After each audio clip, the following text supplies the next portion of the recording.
vind het knap gedacht zo. Ja. Yo! Kijk. Dat daar eentje. Dat kan niet. Ik vond het avondmaal prachtig in Museum Belvedere. Dus gevraagd of hij hier kon hangen. En toen zei hij, ik heb hem het liefste hier achter het altaar.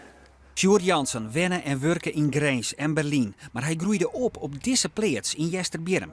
Zijn widowvrouw Suzanne maakt het haar sterk voor het werk en wil dat het jongen wordt. En vooral in Jesterbierm, het dorp dat hem te liet wie, maar bij die wel goede herinnering van hier.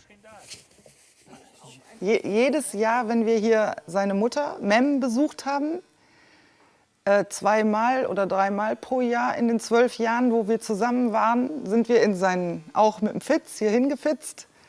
Und dann hat er mir eigentlich immer die Plätze gezeigt. Also von außen, wo er aufgewachsen ist, wo sein Vater eben hier hat sein Vater gearbeitet, wo er als Kind gespielt hat. Und die Geschichten kenne ich, die Geschichten, die verharrt.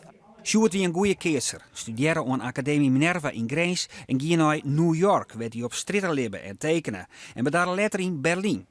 Het werk dat hij maakt is grut, dramatisch en vaak tjuster. Dit overstijgt Friesland en Nederland en ja, dit is van Europese klasse.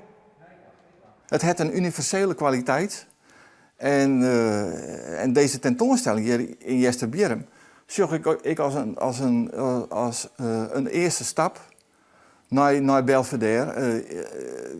Dat werk, dat vindt zien wij wel. Ik bedoel, Van Gogh had er ook even nodig om zijn werk bekend te laten. Dus, en zij zag dat bij Sjoerd Jansen zijn werk. Ik vind dat goed uit. Ja.